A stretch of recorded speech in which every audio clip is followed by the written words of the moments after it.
ಪ್ರತಿದಿನ ರಾತ್ರಿ ಭಗವಂತನಿಗೆ ಏಕಾಂತ ಸೇವೆ ಆದ್ಮೇಲೆ 4 ಗಂಟೆಗಳ ಕಾಲ ದೇವಸ್ಥಾನದ ಬಾಗಿಲನ್ನ ಮುಚ್ಚುತ್ತಾರೆ. ಮತ್ತೆ ಬೆಳಗ್ಗೆ ಸುಪ್ರಭಾತ ಸೇವೆಗೆ ಭಗವಂತನ ದೇವಸ್ಥಾನ ಅಲ್ಲಿ ಓಪನ್ ಆಗ್ತಕ್ಕಂಥದ್ದು. ಮಧ್ಯರಾತ್ರಿ 1-1:30 ದೇವಸ್ಥಾನದ ಎಲ್ಲಾ ಬಾಗಿಲುಗಳು, ದೇವಸ್ಥಾನ ಎಲ್ಲ ಕ್ಲೋಸ್ ಆಗಿದೆ. ಜೋರಾಗಿ ಗಂಟೆಗಳು ಹೊಡ್ಕೊಳಕ್ ಶುರು ಆಗುತ್ತೆ. ಮೇಲ್ಗಡೆ ಯಾರೇ ಮಲಗಿದ್ರಲ್ಲ ಪ್ರತಿಯೊಬ್ಬರು ಎದ್ದು ಬಿಡ್ತಾರೆ. ಎಲ್ಲ ಮುಖ ನೋಡ್ಕೊಂತ ಇದ್ದಾರೆ. ಆಮೇಲೆ ಗಂಟೆ ಸದ್ ನಿಲ್ಲತ್ತೆ. ಮಾತಾಡ್ಕೊಂತ ಪ್ರಸಾದವ್ರು ಕೇಳ್ತಾರೆ, ಒಳಗೆ ಯಾರಾದ್ರೂ ಇದಾರ ಅಂತ. ಇಲ್ಲ, ಯಾರು ಇರಕ್ ಸಾಧ್ಯನೇ ಇಲ್ಲ. 3 ದಿನ ಜಪ ಮುಂದಿತ್ತು. 9 ಗಂಟೆಗೆ ಸುಡೋ ಬಿಸಿಲು. ಪ್ರಸಾದವ್ರು ಆಕಾಶ ನೋಡ್ತಾರೆ. ಒಂದ್ಸಾರಿ ಒಂದು ಮೋಡ ಇಲ್ಲ. ನವೆಂಬರ್ ತಿಂಗಳದು ಅಷ್ಟೇ ಏನೋ ನಂಗೆ ಹಣೆ ಬರ ಇದು ಮೋಸ್ಟ್ಲಿ ಇದಾಗಿಲ್ಲ ಅಂತಂದು ಕೆಲವು ದೇವಸ್ಥಾನದ ಒಳಗೆ ಹೋಗ್ಬೇಕು ಅಂತ ಇನ್ನೇನು ಹೋಗ್ತಿರ್ತಾರೆ. ಶುರು ಆಗುತ್ತೆ ಮಳೆ ಮಳೆ ಮಳೆ ಮಳೆ ಮಳೆ ಮಳೆ. ಎಂತ ಮಳೆ ಬೀಳತ್ತೆ ಅಂದ್ರೆ ಇಮ್ಯಾಜಿನ್ ಮಾಡ್ಕೊಳ್ಳಿ. ದೇವಸ್ಥಾನದ ಮುಂದೆ ಇವರು ವರ್ಣ ಜಪ ಮಾಡಿದ್ರಲ್ಲ, ಅವರಿಗೆ ದೇವಸ್ಥಾನದ ಒಳಗ್ ಕೂಡ ಹೋಗಕ್ಕಾಗಲ್ಲ, ಅಷ್ಟು ಜೋರಾಗಿ ಮಳೆ ಬರಕ್ ಶುರು ಆಗತ್ತೆ. ಆ 3 ದಿನದಲ್ಲಿ ಆ ರಿಸರ್ವ್ ತುಂಬೋಗತ್ತೆ. ಈ ಮಳೆ ಬರೋದು ಬರೀ ಆ ತಿರುಮಲ ಬೆಟ್ಟದಲ್ಲಿ ಮಾತ್ರ. ಶ್ರೀನಿವಾಸನ ಪ್ರತಿಮೆ ನೋಡಿದಾಗ ಒಂದು ಕೈ ಆಶೀರ್ವಾದ ಮಾಡ್ತಾ ಇದ್ರೆ ಇನ್ನೊಂದು ಕೈ ಭೂಮಿ ಕಡೆ ನೋಡ್ತಾ ಇರುತ್ತೆ. ಕೆಲವರು ಅದು ಕೇಳ್ತಾ ಇರೋದು ಅಂತ ಹೇಳ್ತಾರೆ. ಸೊ ನನಗೆ ಗೊತ್ತಿಲ್ಲ ಅದು ಏನು ಅಂತ ಕರೆಕ್ಟಾಗಿ. ಯಾಕೆ ಹಾಗೆ? ಭಗವಂತನ ಚಿತ್ರದಲ್ಲೂ ಕೂಡ ನಿಮಗೆ ಅದೇ ನೀವೇನ್ ಹೇಳ್ತಿರಲ್ಲ, ಅದ್ರ ಹಸ್ತ ತೋರಿಸ್ತಿರೋ ಉದ್ದೇಶ ಇನ್ನೇನು, ಅದನ್ನ ವರದ ಹಸ್ತ ಮುದ್ರಾ ಅಂತ ಕರೀತಾರೆ. ವರದ ಹಸ್ತ ಮುದ್ರ ಅದರ ಅರ್ಥ ಏನು ಅಂದ್ರೆ, ನಿನ್ನ ಒಂದು ಭೌತಿಕ ಲೋಕ ಅಥವಾ ನಿನ್ನ ಒಂದು ಇನ್ನರ್ ಲೋಕ, ನಿನ್ನ ಒಂದು ಆತ್ಮಕ್ಕೆ ಏನ್ ಸುಖ ಕೊಡುತ್ತೆ, ನಿನ್ನ ಭೌತಿಕ ಜೀವನಕ್ಕೂ ಏನ್ ಸುಖ ಕೊಡುತ್ತೆ, ಇದೆಲ್ಲದಕ್ಕೂ ನಿನ್ನ ಆಸೆನ ನಾನು ಪೂರೈಸ್ತೀನಿ ಅಂತ. ಈಗ ನಿಮಗೆ ಫಿಸಿಕಲ್ ಲಕ್ಸುರಿ ಬೇಕು ಅಂತ ಇಟ್ಕೊಳ್ಳಿ. ನಿಮಗೆ ಕಾರು, ಬಂಗ್ಲೆ, ಅದು ಇದು ನೀವೇನೇನು ಆಸೆ ಪಡ್ತೀರಾ, ನಿಮ್ ದೇಹ ಏನೇನು ಆಸೆ ಪಡುತ್ತೆ, ನಿಮಗೆ ಏನೇನು ಲಕ್ಸುರಿ ಬೇಕು ಅದೆಲ್ಲಾನು ನಾನು ಕೊಡ್ತೀನಿ, ಅದೆಲ್ಲಾನು ನಾನು ಕರುಣಿಸ್ತೀನಿ ನಿನಗೆ. ಜೊತೆಗೆ ನಿನ್ನ ಇನ್ನರ್ ಸೆಲ್ಫ್, ನಿನ್ನ ಆತ್ಮಕ್ಕೆ ಏನ್ ನೆಮ್ಮದಿ ಬೇಕು, ನಿನ್ನ ಆತ್ಮದ ಉದ್ದೇಶ, ನೀನು ಸ್ಪಿರಿಚುವಲಿ ಕೂಡ ನೀನು ಬೆಳೆಯಕ್ ನಾನು ನಿನಗೆ ಸಹಾಯ ಮಾಡ್ತೀನಿ ಅಂತ ಆ ಮುದ್ರೆ ಅರ್ಥ. ಇದು ಎಷ್ಟು ತಪ್ಪು ಕಲ್ಪನೆಗಳಿದೆ ಅಂದ್ರೆ, ನಾವು ಸಣ್ಣವರಿದ್ದಾಗ ಕೇಳಿರೋದ್ರ ಪ್ರಕಾರ ಮಾತಿನ ಮಂಜಪ್ಪ, ಕಾಸಿನ ತಿಮ್ಮಪ್ಪ, ಮಂಜುನಾಥ ಸ್ವಾಮಿ ಧರ್ಮಸ್ಥಳ, ನೀವು 1 ಬಾರಿ ಮಾತು ಕೊಟ್ರೆ ನೀವು ತಪ್ಪಂಗಿಲ್ಲ. ನಿನ್ನಲ್ಲಿ ಬರ್ತೀನಿ ಇಂಥದ್ ಮಾಡ್ತೀನಿ ಅಂತ ಹೇಳಿದ್ರೆ ಅದನ್ನ ಮಾಡ್ಲೇಬೇಕು. ತಪ್ಪುದ್ರೆ ಅವ್ರಿಗೆ ಏನಾದ್ರೂ ಒಂದು ಅದು ತೋರಿಸ್ತಿತ್ತು ದೇವ್ರು ಯಾವುದೋ ಒಂದು ರೀತಿಯಲ್ಲಿ. ಈ ಹಾಗೆ ತಿಮ್ಮಪ್ಪಂಗೆ ಏನೇ ತಪ್ಪು ಮಾಡ್ರಿ ಏನಾಗ್ಲಿ ಕಾಸು ಕಟ್ಟಿಟ್ಬಿಟ್ಟು ಅದನ್ನ ತಂದು ಹಾಕೋದ್ರಿಂದ ಪಾಪಗಳು ಕಡಿಮೆ ಆಗುತ್ತೆ ಅಂತಾನು ನಂಬ್ತಿದ್ರು. ಸೊ ಕಾಸು ಕೊಡ್ತೀವಿ ಅಂದ್ಮೇಲೆ ಕೊಡ್ಲೇಬೇಕು ಅಂತಾನು ಒಂದು ನಂಬ್ತಿದ್ರು. ಅಂಡ್ ಅವಾಗ ಎಲ್ಲ ಹೇಳ್ತಿದ್ರು ಅದು ಬೇಡ್ತಾ ಇರೋದು ಸ್ವಾಮಿ. ಆಶೀರ್ವಾದ ಒಂದ್ ಕೈಲಿ ಕೊಡ್ತಾರೆ, ಇನ್ನೊಂದು ಕೈಲಿ ಬೇಡ್ತಿರೋದು, ಲೈಕ್ ದುಡ್ಡು ಕೊಡು ಅಂತ ಕೇಳ್ತಿರೋದು ಅಂತ ಹೇಳೋರು. ಯಾಕೆ ಅಂದ್ರೆ ತುಂಬಾ ಸಾಲ ಇರೋದ್ರಿಂದ, ಕುಬೇರನ ಸಾಲ ತೀರ್ಸ್ಬೇಕಾದ್ರಿಂದ ಈ ತರ ಒಂದು ಬೇಡ್ತಿರೋದು ಅಂತ ಹೇಳ್ತಾ ಇದ್ರು. ಸೊ ಈಗ as we grow old we get to know the new things ಅಲ್ಲ, ಏನೇನ್ ನಿಜವಾದ ಅರ್ಥ ಏನು ಅದೆಲ್ಲ ನಿಮ್ಮಂತವರಿಂದ ತಿಳ್ಕೊಳ್ಳೋದ್ರಿಂದ ಗೊತ್ತಾಗ್ತಿದೆ. ಬಿಟ್ರೆ ಮುಂಚೆ ಬರೀ ಇಂಥ ಕಥೆಗಳನ್ನೇ ಕೇಳಿರೋದು. ಭಗವಂತ ಬೇಡ್ತಾನೆ ಅಂದ್ರೆ ಏನ್ ಹೇಳ್ಬೇಕು ಅದಕ್ಕೆ ಅರ್ಥನೇ ಇಲ್ಲ. ಬಟ್ ನಾವು ಸಣ್ಣಲ್ಲಿ ಹಂಗೆ ನಂಬಿದ್ವಿ ಕೂಡ. ಓ ದೇವ್ರು ಕೇಳ್ತಾನೆ, ಸೊ ಎಲ್ಲೇ ತಿರುಪತಿ ಕಂಡ್ರು 1 ರೂಪಾಯಿನಾದ್ರೂ ಹಾಕ್ಬೇಕು ಅಂತ ಆ ತರ ಒಂದು ತಲೆಯಲ್ಲಿ. ಈಗ ಸಿಂಪಲ್ ಪ್ರಶ್ನೆ ನಿಮಗೆ, ಶ್ರೀನಿವಾಸನ ಹೋಮ್ ಮಿನಿಸ್ಟರ್ ಯಾರು? ಲಕ್ಷ್ಮಿ. ಬಟ್ ಅದಕ್ಕೂ ಕತೆ ಇತ್ತು, ನೀವು ನಂಬಲ್ಲ. ಏನು ಅಂದ್ರೆ ಅದೇ ಋಷಿಯವರು ಒದ್ದಾಗ ತಾಯಿ ಸಿಟ್ಕೊಂಡು ಎದ್ದು ಹೋಗ್ತಾರಲ್ಲ, ಅವತ್ತಿಂದ ಅವರಿಗೆ ದಟ್ಟ ದರಿದ್ರ ಶುರುವಾಯ್ತು ಶ್ರೀನಿವಾಸನಿಗೆ. ಯಾಕಂದ್ರೆ ತಾಯಿ ಬಿಟ್ಟು ಹೋದ್ಲು. ಪುನಃ ಅವಳು ವಾಪಸ್ ಬಂದ್ಮೇಲೇನೆ ಅವರಿಗೆ ಈ ಸಿರಿ ಸಂಪತ್ತು ವಾಪಸ್ ಬಂದಿದ್ದು ಅನ್ನೋ ಕತೆನೂ ಹೇಳ್ತಿದ್ರು. ಹಂಗಾಗಿ ಕಾಲ್ ತಾಗಿದ್ರೆ ನಮಸ್ಕಾರ ಮಾಡ್ಬೇಕು, ಒದಿಬಾರ್ದು, ಲಕ್ಷ್ಮಿ ಬಿಟ್ಟು ಹೋಗ್ತಾಳೆ. ಬೈ ಚಾನ್ಸ್ ತಾಗಿದ್ರು ತಪ್ಪಾಯ್ತು ಅಂತ ಹೇಳ್ಬೇಕು, ಲಕ್ಷ್ಮಿ ಅಲ್ಲಿ ಇರಲ್ಲ ಅನ್ನೋದು ನಮಗೆ ಸಣ್ಣಲಿಂದ ಹೇಳ್ತಾ ಇದ್ರು. ಅದನ್ನು ನಾವು ಕೇಳ್ಕೊಂಡ್ ಬಂದ್ವಿ. ನೀವು ಯಾವಾಗ್ಲೂ ಒಂದು ಗಮನಿಸಿ, ಯಾವುದೇ ದೇವರಾಗ್ಲಿ, ನಿಮಗೆ ಪರಶಿವ ಆಗ್ಲಿ ಅಥವಾ ಮಹಾವಿಷ್ಣು ಆಗ್ಲಿ, ಬ್ರಹ್ಮನೇ ಆಗ್ಲಿ, ಈ 3 ಜನ ಭಗವಂತರು ಏನಿದ್ರಲ್ಲ, ಇವರನ್ನ ನೋಡಿ, ಇವರ ಸಾಧನೆನ ನೋಡಿ ಎಲ್ಲ ಹೆಣ್ಮಕ್ಳು ಅವರೇ ಬಂದಿತ್ತು. ಹೇಗೆ? ಎಲ್ಲ ಅವರೇ ಹುಡುಕೊಂಡ್ ಬಂದಿತ್ತು. ಕರೆಕ್ಟ್. ಶಿವ ಪಾರ್ವತಿ ಹುಡುಕೊಂಡ್ ಬಂದಿದ್ದು, ಮಹಾಲಕ್ಷ್ಮಿ ಕೂಡ ವಿಷ್ಣು ಹುಡುಕೊಂಡ್ ಬಂದಿತ್ತು. ಹಾಗೆ ಸೊ ಅದರ ಅರ್ಥ ಸ್ಪಿರಿಚುವಲಿ, ಅದರ ಅರ್ಥ ಏನು ಅಂದ್ರೆ, ನಾವು ಒಂದು ಮ್ಯಾನ್ ಆಗಲಿ, ನಾವ್ ಯಾವಾಗ ಎವಾಲ್ವ್ ಆಗ್ತೀವಲ್ಲ, ಆಧ್ಯಾತ್ಮಿಕವಾಗಲಿ ಭೌತಿಕವಾಗಲಿ, ಸರಿದಾರದಲ್ಲಿ ನಡೆದಾಗ ಸರಿಯಾದಂತ ವ್ಯಕ್ತಿಗಳು ಬರ್ತಾರೆ. ಕರೆಕ್ಟ್. ಭಗವಂತ ಎಷ್ಟೊಂದ್ ಸಾರಿ ತಾನಿದ್ದೀನಿ ಅಥವಾ ತನ್ನ ಇರುವಿಕೆನ ಪ್ರತ್ಯಕ್ಷ ಆಗಿ ಏನ್ ಪ್ರೂವ್ ಮಾಡೋ ಅವಶ್ಯಕತೆ ಇರಲ್ಲ. ಎಷ್ಟೊಂದ್ ಸಾರಿ ನೋಡಿ, ನೇಚರು ಅಷ್ಟೇ ನಮ್ಗೆ ಎಷ್ಟೊಂದ್ ಸಾರಿ ಇಂಟ್ಯೂಷನ್ಸ್ ಕೊಡ್ತಾ ಹೋಗುತ್ತೆ. ನಾವು ಅದನ್ನ ಸರಿಯಾಗಿ ಗಮನಿಸ್ಬೇಕು ಪ್ರತಿ ವಿಚಾರದಲ್ಲೂ ಅಷ್ಟೇ. ಅದಕ್ಕೆ ಹೇಳೋದು, ನೀವು ಆಧ್ಯಾತ್ಮಿಕವಾಗಿ, ನೀವು ಸ್ಪಿರಿಚುವಲ್ ಆಗಿ ಆ ಜ್ಞಾನ ಮಾರ್ಗದಲ್ಲಿ ನೀವು ಇದ್ದಾಗ ನಿಮಗೆಲ್ಲಾನು ಗೊತ್ತಾಗ್ತಾ ಹೋಗುತ್ತೆ. ಕೆಲವೊಂದ್ಸಾರಿ ಒಬ್ಬ ವ್ಯಕ್ತಿನ ನೀವು ನಂಬಿ ಎಷ್ಟೋ ವರ್ಷ ಆದ್ಮೇಲೆ, ಈಗ ಕೆಲವರು ಯಾರೋ ಒಳ್ಳೆಯವರು ಅಂತ ನಿಮಗೆ ಪರಿಚಯ ಆಗ್ಬಿಡ್ತಾರೆ. ಎಷ್ಟೋ ವರ್ಷ ಆದ್ಮೇಲೆ ನಿಮ್ಗೆ ರಿಯಲೈಸ್ ಆಗುತ್ತೆ, ಥೋ ಇಂಥವ್ರ ಜೊತೆ ನಾವಿದ್ವಾ ಅಂತ. ಖಂಡಿತ ನಿಜ ಇದು. ಆದ್ರೆ ನೀವು ಶಾಕ್ ಅಲ್ಲ ಅದು ಅಲ್ಲ. ಯಾರಿಗಾದ್ರೂ? ಈಗ ನೀವು ಸ್ಪಿರಿಚುಲಿ ಕನೆಕ್ಟ್ ಆಗಿ ಭಗವಂತ ನಿಮ್ಮನ್ನು ಪ್ರೊಟೆಕ್ಟ್ ಮಾಡ್ತಾನೆ. ಅವ್ರ ವಿಚಾರವಾಗಿ ತುಂಬಾ ನಿಮಗೆ ಕ್ಲೂಸ್ ಕೊಡ್ತಾನೆ, ನಾವ್ ಅದನ್ನ observe ಮಾಡಲ್ಲ. ಗ್ರಹಿಸ್ಬೇಕು ಅಷ್ಟೇ. ಎಷ್ಟೊಂದು ಸಂದರ್ಭಗಳಲ್ಲಿ ನೋಡಿ, ಈಗ ನೇಚರೇ ಮಾತಾಡುತ್ತೆ ನಮಗೆ. Correct. ಈಗ ಎಲ್ಲೋ ನೀವು ಟ್ರಾವೆಲ್ ಮಾಡ್ತಿರ್ತಾರ ಒಂದು ರಸ್ತೆಯಲ್ಲಿ, ಆ ರಸ್ತೆಯಲ್ಲಿ ಎಲ್ಲೋ ಒಂದು ಮರನೋ ಬಿದ್ದಿತ್ತು ಅಂತ ಇಟ್ಕೊಳ್ಳಿ, ಮರ ಬಿದ್ದಿತ್ತು ಅಥವಾ ಏನೋ ಒಂದು ಅಪಶಕುನ ಆಗಿತ್ತು. ಕೆಲವೊಂದೆಲ್ಲ ಗ್ರಹಿಸ್ಬೇಕು ನಾವು. ನೀವು ಸ್ಪಿರಿಚುವಲ್ ವೇಲ್ ಇದ್ದಾಗ ನಿಮಗೆ ಮುಂದೆ ಏನೋ ದೊಡ್ಡ ಅನಾಹುತ ಇರುತ್ತೆ, ಅದನ್ನ ಭಗವಂತ ಇಲ್ಲಿ ಬಚಾವ್ ಮಾಡಿರ್ತಾನೆ. ಭಗವಂತ ಎಷ್ಟು ಚೆನ್ನಾಗಿ ತಾನಿದ್ದೀನಿ ಅಂತ ಇವತ್ತು ತೋರಿಸ್ತಾನೆ ಅಂದ್ರೆ, ತಿರುಪತಿಲಿ ಒಂದು ದೊಡ್ಡದಾದಂತ ಒಂದು ಮಿರಾಕಲ್ ಆಗತ್ತೆ. ಇದನ್ನ ಯಾರೋ ಕುತ್ಕೊಂಡು ಏನೋ ಕತೆಗಳ ತರನೋ ಹೇಳ್ತಿರೋದು ಅಲ್ಲ, ಅಥವಾ ಇದೇನೋ ಮೂಢನಂಬಿಕೆನೋ ಅಲ್ಲ, ಅಥವಾ ಮೌಢ್ಯನೋ ಅಲ್ಲ. ಇದು ಈ ಘಟನೆ, ಇವಾಗ ನಾ ಹೇಳ್ತಕ್ಕಂಥ ಈ ಘಟನೆನ ಸ್ವತಃ ದಾಖಲು ಮಾಡಿದ್ದು ಒಬ್ರು IAS ಆಫೀಸರ್, ಭಾರತದ ಪ್ರಧಾನ ಮಂತ್ರಿಗಳ ಹತ್ರ ಕೆಲಸ ಮಾಡಿದಂಥವ್ರು ಒಬ್ರು IAS ಆಫೀಸರ್. 1972ನೇ ಇಸ್ವಿಯಿಂದ 1982ನೇ ಇಸ್ವಿ ತನಕ ತಿರುಪತಿ TTDN ಕಮಿಟಿ ಇತ್ತು. ಅಲ್ಲಿ EO ಆಗಿ ಕೆಲಸ ಮಾಡ್ತಿರ್ತಾರೆ. ಅವರೇನೆ PVRK ಪ್ರಸಾದ್ ಅಂತ ಅವ್ರ ಹೆಸರು. ಕಲೆಕ್ಟರ್ ಆಗಿ IAS ಆಗಿದ್ದಂಥವ್ರು. ನೆಕ್ಸ್ಟ್ ತಿರುಪತಿ ಇನ್ಚಾರ್ಜ್ ಎಲ್ಲ 10 ವರ್ಷಗಳ ಕಾಲ ಅವರು ನೋಡ್ಕೊಂತಿರ್ತಾರೆ. ತುಂಬಾ ಚೆನ್ನಾಗಿ ಮೇಂಟೈನ್ ಮಾಡ್ತಿರ್ತಾರೆ ಮೇಲ್ಗಡೆ ಎಲ್ಲ. ಈಗ ತಿರುಪತಿ ಮೇಲ್ ಹೋದ್ರೆ ರಸ್ತೆಗಳೆಲ್ಲ ಯಾಕೆ ಹೇಳಿ ಅಷ್ಟು ನೀಟಾಗಿದೆ. ಅಲ್ಲಿ ಹೋಗ್ತಕ್ಕಂಥವ್ರು ಎಲ್ಲರಿಗೂ, ಭಕ್ತರೆಲ್ಲ ಉಳ್ಕೊಳಕ್ಕೆ ಊಟದ ವ್ಯವಸ್ಥೆಯಿಂದ ಪ್ರತಿಯೊಂದು ಚೆನ್ನಾಗಿರುತ್ತಲ್ಲ, ಅಷ್ಟು ಚೆನ್ನಾಗಿ ಮೇಂಟೈನ್ ಮಾಡುತ್ತೆ ಆಡಳಿತ ಮಂಡಳಿ TTD. ಇವರು PVRK ಪ್ರಸಾದ್ ಅವ್ರು ಏನಿದ್ರು, ಇವರ ಆಡಳಿತದ್ದು ಕೂಡ ತುಂಬಾ ಚೆನ್ನಾಗಿತ್ತು. 1970s ಕತೆ ನಾನು ಹೇಳ್ತಿದ್ದು. ಅವಾಗೆಲ್ಲ ಹೆಂಗೆ ಅಂದ್ರೆ, ಪ್ರತಿದಿನ, ಇವಾಗಾದ್ರೆ ಲಕ್ಷಾಂತರ ಜನ ಹೋಗ್ತಾರೆ ದರ್ಶನಕ್ಕೆ, ಅವಾಗ ಪ್ರತಿದಿನ 20ರಿಂದ 21 ಸಾವಿರ ಹೋಗೋರಂತೆ. ಮ್ಯಾಕ್ಸ್ ಅಂದ್ರೆ 25,000 ಜನ ಭಗವಂತನ ದರ್ಶನ ಮಾಡ್ಕೊಳಕ್ ಹೋಗ್ತಿದ್ದು. ಇವ್ರಿಗೆಲ್ಲ ವ್ಯವಸ್ಥೆ ಮಾಡಿಕೊಡೋದು, ಕಾಟೇಜಸ್ ಕೊಡೋದು, ಲಡ್ಡು ಹಂಚೋದು, ದರ್ಶನಕ್ಕೆ ನೀಟಾಗಿ ಪ್ಲಾನ್ ಮಾಡೋದು, ಇದೆಲ್ಲ ಸರಿ ಹೋಗ್ತಾ ಇತ್ತು. ಅಲ್ಲಿ ಬೆಟ್ಟದ ಮೇಲೆ ಇರ್ತಕ್ಕಂಥ ಗೋದರ್ಭ ಅಂತ ಏನೋ ಒಂದು ರಿಸರ್ವೈರ್ ಇದೆ. ಅದೇ ರಿಸರ್ವೈರ್ ಇಂದಾನೆ ಬೆಟ್ಟದ ಮೇಲೆ ಎಲ್ಲ ಕಡೆ ನೀರು ಸರಬರಾಜು ಆಗ್ತಾ ಇದ್ದಿತ್ತು. ಒಂದ್ಸರಿ ಏನಾಗತ್ತೆ ಅಂದ್ರೆ, 1977ನೇ ಇಸ್ವಿ ಅಕ್ಟೋಬರ್ ತಿಂಗಳಷ್ಟೊತ್ತಿಗೆ ನೀರ್ ಖಾಲಿ ಆಗ್ತಾ ಬಂದ್ಬಿಡತ್ತೆ. ಅಕ್ಟೋಬರ್ ಅಲ್ಲ, ನೀರ್ ಖಾಲಿ ಆಗ್ತಾ ಬಂದ್ಬಿಡತ್ತೆ. ನೀರ್ ಖಾಲಿ ಹೋಗ್ತಾ ಬಂದಾಗ ಏನ್ ಮಾಡ್ಬೇಕು ಅಂತ ಗೊತ್ತಾಗಲ್ಲ. ಅಂದ್ರೆ ಬೇರೆ ರಿಸೋರ್ಸ್ ಇಲ್ಲ. ಅದೊಂದೇ ರಿಸರ್ವರ್ ಇಂದಾನೆ ಮೇಲಿಂದ ಬರ್ತಿರೋದು. ಇವಾಗ ನೀವು ಕೆಳಗಡೆ ಇದ್ರೆ ಹೋಗ್ಲಿ ಟ್ಯಾಂಕರ್ಗಳು ತರಿಸ್ಕೊಂಡು ಎಲ್ಲರಿಗೂ ಸರಬರಾಜು ಮಾಡ್ಬೋದು ಅಂದ್ರೆ ಆಗಲ್ಲ. ಬೆಟ್ಟದ ಮೇಲೆ ಅದು ಅಷ್ಟು ಜನಕ್ಕೆ.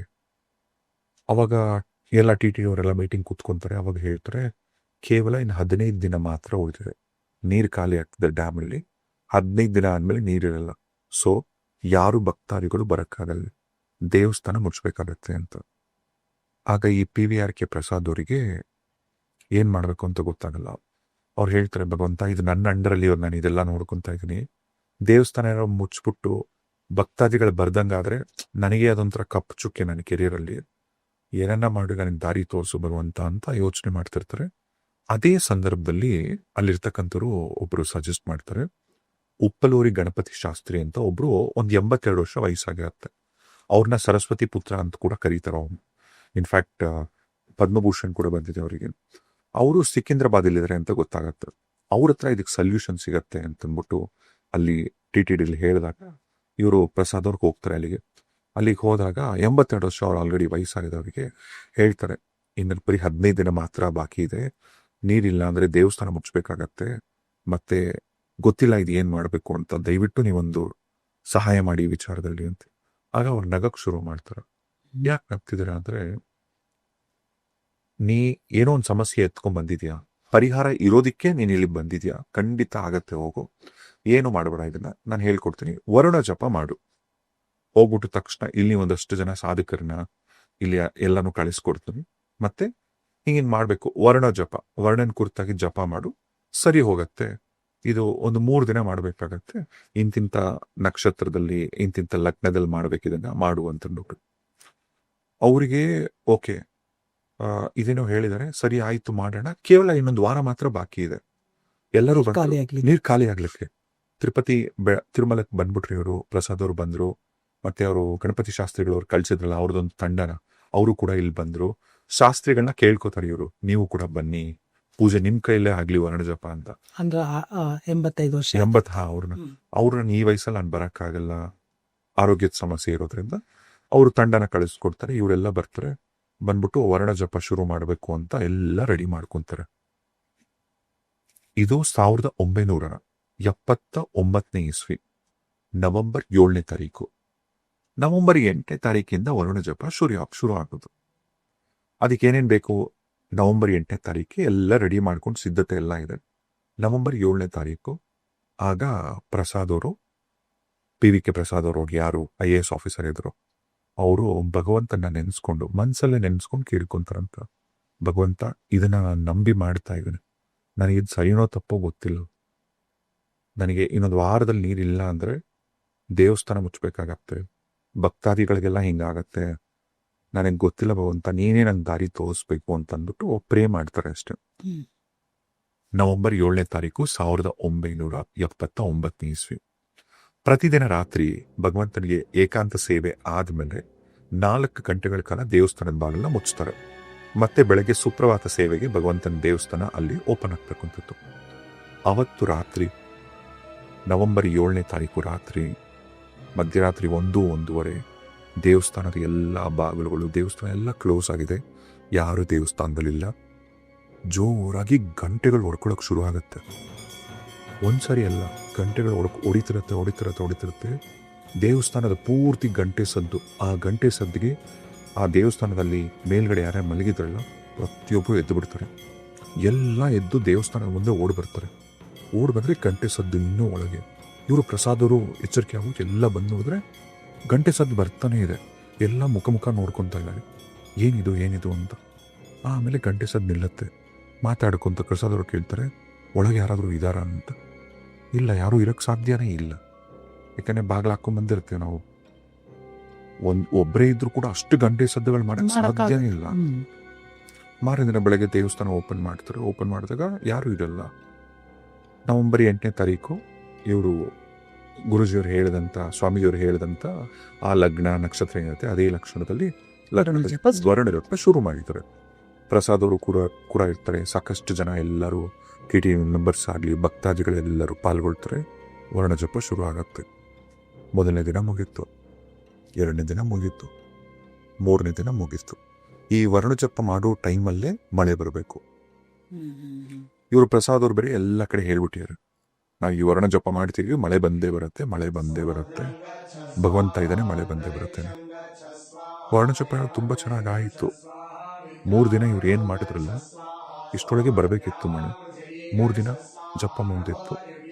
ಬೆಳಗ್ಗೆ ಕಂಪ್ಲೀಟ್ ಆಗತ್ತೆ. ಬೆಳಗ್ಗೆ 8:30-9 ಗಂಟೆಗೆ 9 ಗಂಟೆಗೆ ಸುಡೋ ಬಿಸಿಲು, ಮಧ್ಯಾಹ್ನ 1 ಗಂಟೆಗೂ ಸುಡೋ ಬಿಸಿಲು. ಪ್ರಸಾದ್ ಅವ್ರ ಆಕಾಶ ನೋಡ್ತಾರೆ, ಒಂದ್ಸಾರಿ ಒಂದು ಮೋಡ ಇಲ್ಲ, ಹೆವಿ ಬಿಸಿಲು, ನವೆಂಬರ್ ತಿಂಗಳದು.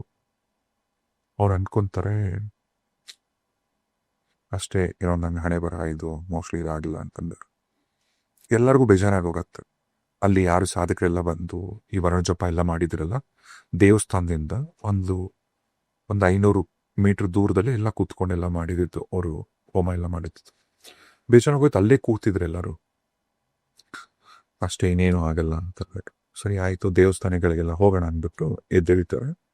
ಸಾಯಂಕಾಲ 5 ಗಂಟೆ ಆಗಿರುತ್ತೆ ಅಷ್ಟು. ಎಲ್ಲರೂ ದೇವಸ್ಥಾನದ ಒಳಗೆ ಹೋಗ್ಬೇಕು ಅಂತ ಇನ್ನೇನು ಹೋಗ್ತಿರ್ತಾರೆ. ಶುರು ಆಗತ್ತೆ ಮಳೆ. ಎಂತ ಮಳೆ ಬೀಳತ್ತೆ ಅಂದ್ರೆ ಇಮ್ಯಾಜಿನ್ ಮಾಡ್ಕೊಳ್ಳಿ. ದೇವಸ್ಥಾನದ ಮುಂದೆ ಇವರು ವರ್ಣ ಜಪ ಮಾಡಿದ್ರಲ್ಲ, ಅವರಿಗೆ ದೇವಸ್ಥಾನದ ಒಳಗ್ ಕೂಡ ಹೋಗಕ್ಕಾಗಲ್ಲ, ಅಷ್ಟು ಜೋರಾಗಿ ಮಳೆ ಬರಕ್ ಶುರು ಆಗತ್ತೆ. ಅಲ್ಲಿಂದ ಅಲ್ಲಿಗೆ ಹೋಗಕ್ಕೂ ಆಗ್ತಿಲ್ಲ. 1, 2, 3, 4 ದಿನ ಮಳೆ ಬೀಳತ್ತೆ. ಅಲ್ಲಿ ಯಾವ ಹಂತಕ್ಕೆ ಮಳೆ ಬರುತ್ತೆ ಅಂದ್ರೆ ಆ 3 ದಿನದಲ್ಲಿ ಆ ರಿಸರ್ವರ್ ತುಂಬೋಗತ್ತೆ. ಇನ್ನೊಂದು ವಿಶೇಷತೆ ಏನು ಅಂದ್ರೆ ಈ ಮಳೆ ಬರೋದು ಬರೀ ಆ ತಿರುಮಲ ಬೆಟ್ಟದಲ್ಲಿ ಮಾತ್ರ. ಇನ್ನೆಲ್ಲೂ ಇಲ್ಲ. ಅಕ್ಕಪಕ್ಕದ ಯಾವ ಪ್ರದೇಶದಲ್ಲೂ ಮಳೆ ಇಲ್ಲ. Amazing. ಇದಕ್ಕಿಂತ ಭಗವಂತನ ಪ್ರೆಸೆನ್ಸ್ ಬೇಕು. ಇದನ್ನ ಹೇಳಿದಾಗ ಭಗವಂತನ ಪ್ರೆಸೆನ್ಸ್ ಅಂದಾಗ ನಂಗೊಂದು ನೆನಪಾಗೋದು ನಿಮ್ಮ ಅನುಭವ. ನೀವು ತಿರುಪತಿಗೆ ಹೋದಾಗ ಇಫ್ ಯು ರಿಮೆಂಬರ್ ಒಂದು ಲಡ್ಡುದು ಅನುಭವ ಹೇಳಿದ್ರಿ, ಅದನ್ನ ನೀವ್ ಯಾಕೆ ಶೇರ್ ಮಾಡಬಾರ್ದು? ಯಾಕಂದ್ರೆ ಸ್ವತಃ ನೀವ್ ಅನುಭವಿಸಿರೋದಲ್ವಾ. ಖಂಡಿತ ಒಳ್ಳೆ ಜ್ಞಾಪಸರಿ ಅದೊಂದು. ಆಮೇಲೆ ಇವಾಗ ಇಷ್ಟೊತ್ತು ನಾನು ಏನ್ ಹೇಳಿದ್ನಲ್ಲ, ಪಿ ವಿ ಪ್ರಸಾದ್ ಅವರು, ಇದು ಯಾವುದೋ ಕತೆ ಅಲ್ಲ, ಇದು ಸ್ವತಃ ಅವ್ರ ಎಕ್ಸ್ಪೀರಿಯನ್ಸ್ ನೀವು ನೋಡ್ಬೋದು. ಅವರೇ ಒಂದು ಬುಕ್ ಕೂಡ ರಿಲೀಸ್ ಮಾಡ್ತಾರೆ, ಓ. When I saw Tirupati Balaji ಅಂತ. ಈ ಪುಸ್ತಕ ಸಿಗತ್ತೆ, ನೀವು ನೋಡ್ಬೋದು. ಸ್ವತಃ ಒಬ್ರು IAS ಆಫೀಸರ್ ಖುದ್ದು ಅವರೇ ವಿಟ್ನೆಸ್ ಮಾಡಿದಂತ ಅದ್ಭುತ ಆಯ್ತು. ಇನ್ನು ನೀವು ನಮಗೆ ಕೇಳೋದ್ರಲ್ಲ, ಸಿ ಭಗವಂತನಿಗೆ ನೀವು ಇಷ್ಟವಾದಂಥ ಯಾವುದೇ ಒಂದು ಭಗವಂತ ಆಗಲಿ, ನೀವು ಕನೆಕ್ಟ್ ಆಗಿ ಭಗವಂತನಿಗೆ ಎಲ್ಲೋ ಒಂದು ಕಡೆ ತಾನಿದ್ದೀನಿ ಅಂತ ಸಣ್ಣದ್ರಲ್ಲೂ ತೋರಿಸ್ತಾನೆ. ಅದನ್ನ ನೀವು ಗಮನಿಸ್ಬೇಕು. ಇದು 1000 ಅನ್ಫಿನಿದೊಂದು ಅದಕ್ಕೆ ಮಾತಾಡ್ತಾ ಇದೀವಲ್ಲ, so 8-9 ವರ್ಷದ ಮುಂಚೆ ಅನ್ಸುತ್ತೆ. ತಿರುಪತಿಗೆ ಹೋಗಿದ್ವಿ ಎಲ್ಲ, ಫ್ಯಾಮಿಲಿ ಎಲ್ಲ ಹೋಗಿದ್ವಿ. ನನ್ನ ತಂಗಿ ರಂಜು ಬಂದವರು, ಆಮೇಲೆ ಪ್ರೇಮಕ್ಕ ಬಂದಿದ್ರು, ಆಮೇಲೆ ಅಮ್ಮ, ಫುಲ್ ಎಲ್ಲ ಹೋಗಿದ್ವಿ. ಆದ್ರೆ ನಾನು, ರಂಜಿತಾ, ಆಮೇಲೆ ಪ್ರೇಮಕ್ಕ, ನನ್ನ ತಂಗಿ ಮತ್ತೆ ಪ್ರೇಮಕ್ಕ, ನಾವೆಲ್ಲರೂ ಅಲ್ಲಿ ಹೋದ್ವಿ ಸಾಯಂಕಾಲ. ನಮಗೆ ನೆಕ್ಸ್ಟ್ ದಿನ ಬೆಳಗ್ಗೆ ದರ್ಶನ ಆಗುತ್ತೆ. ಅಲ್ಲಿಗೆ ಹೋದಾಗ ನಾನು ಪ್ರೇಮಕ್ಕ ಲಡ್ಡು ತಿನ್ಬೇಕು ಅಂತ ಅಂದ್ರು, ಪ್ರೇಮಕ್ಕ ಅಂತ ಅನ್ಸುತ್ತೆ. ಆಮೇಲೆ ಅಲ್ಲಿ ಲಡ್ಡುಗೆ ಹೇಳ್ಬೇಕಂದ್ರೆ ಕ್ಯೂ ಬೇರೆ ತುಂಬಾ ಜಾಸ್ತಿ ಇರತ್ತಲ್ಲಿ. ನಾನು ಹೆಂಗಿರೋ ದರ್ಶನ ಕೊಡ್ತಾರ ಅವಕ್ಕ ತಗೋಣ ಅಂತ ನಾವೇನೋ ಅಲ್ಲೇ ಮಾತಾಡ್ತಾ ಇದೀವಿ, ಆಯ್ತಾ. ಮಾತಾಡ್ಬೇಕು, ನಾನು ಈಗ ನೋಡ್ತೀನಿ ಅಂದ್ರೆ ಅವನು ನಾನು ಅಲ್ಲಿಂದ ನಡ್ಕೊಂಡು ಒಂಚೂರು ಮುದ್ದೆ ಬರ್ತಿದ್ದೀನಿ. ಯಾವ ಕಡೆಯಿಂದನೋ ಒಬ್ಬ ಹುಡುಗ ಬಂತ, ಆಯ್ತಾ. ಹುಡುಗ ಬಂದ್ಬಿಟ್ಟು ಹಿಂಗ್ ನೋಡ್ದೆ, ಹಿಂಗ್ ನೋಡ್ಬಿಟ್ಟು ಕವರ್ ಒಂದು ಕೈಗೆ ಇಟ್ಬಿಟ್ಟು ಕೊಟ್ಟೋಗ್ಬಿಟ್ಟ. ಏನು ಮಾತಾಡಿಲ್ಲ. ಏನು ಮಾತಾಡ್ಲಿಲ್ಲ. ಕವರ್ ನೋಡಿದ್ರೆ ಲಡ್ಡು ಕವರ್ ಅದು. ಸಿಕ್ತ ಲಡ್ಡು. ನಮ್ಗೆ ಇವತ್ತಿಗೂ ಅದೊಂಥರ ಆಶ್ಚರ್ಯ. ಈಗ ಯಾರೋ ಅಕ್ಕಪಕ್ಕ ಇದ್ದಿಲ್ಲಿ ಕೇಳಿಸ್ಕೊಂಡು ಹೋಗಿ ತಂದ್ಕೊಟ್ರು ಅಂತಾನೆ ಅಂದ್ರೆ, ನನಗೆ ತಿರುಪತಿ ವಿಚಾರದಲ್ಲಿ ತುಂಬಾ ತುಂಬಾ ತುಂಬಾ ಎಷ್ಟು ಅದ್ಭುತ ಆಗಿದೆ ಅಂದ್ರೆ, ವೈಕುಂಠ ಏಕಾದಶಿಯಲ್ಲಿ ತಿರುಪತಿ ಭಗವಂತ ನೋಡ್ಬೇಕು ಅಂತ ತುಂಬಾ ಆಸೆ ಇತ್ತು. ಅದೊಂದು ಅದೃಷ್ಟ ಕೂಡ ಸಿಕ್ಬಿಡ್ತು ನನಗೆ. 3 ವರ್ಷದ ಮುಂಚೆ ವೈಕುಂಠ ಏಕಾದಶಿಗೆ ಭಗವಂತನ ನೋಡಿದ್ದು. ತುಂಬಾ ಕಷ್ಟ ಅಲ್ಲ ಆ ದಿನ ಸಿಗುದು. ಅದಂತೂ ನನಗೆ ಇವಾಗೂ ಆಶ್ಚರ್ಯ. ಎಷ್ಟೊಂದ್ಸಾರಿ ನನಗೆ ಸಾಕಷ್ಟು ನನ್ನ ಹಳೆ ಒಂದು ಪಾಡ್ಕಾಸ್ಟ್ ಅಲ್ಲಿ ರೂಪಾಯಿ ಇರೋರ ಜೊತೆ ಮಾಡಿದಂಥ ಪಾಡ್ಕಾಸ್ಟ್ ಅಲ್ಲೂ ಕೂಡ ನಾನು ಹೇಳಿದೆ, ನನಗಾದಂಥ ಒಂದು ಎಕ್ಸ್ಪೀರಿಯನ್ಸ್. ನನ್ನ ಫ್ರೆಂಡ್ ಅಜಯ್ ಮತ್ತೆ ಅವ್ರ ಫ್ಯಾಮಿಲಿ ಅವ್ರ ಮುಖಾಂತರ ನಾವು ಇವತ್ತು ಅವ್ರು ನೆನ್ಸ್ಕೋತೀನಿ, ಅವ್ರ ಫ್ಯಾಮಿಲಿ. ನಿಮ್ಗೆ ಹೇಳಿದ್ದೆ ಅನ್ಸುತ್ತೆ, ಭಗವಂತನ ಮುಂದೆ ಒಂದು 40-50 ನಿಮಿಷ ಕೂತ್ಕೊಂಡು ಕೂತ್ಕೊಳ್ಳೋಕೆ ಸಿಕ್ತು. ಅದು ಭಗವಂತನ ಅಭಿಷೇಕ ಅದೆಲ್ಲ ನೋಡೋ ಅವಕಾಶ ಸಿಕ್ತು ಅಂತ. ಎಂತ ಪುಣ್ಯ ಅಲ್ಲ.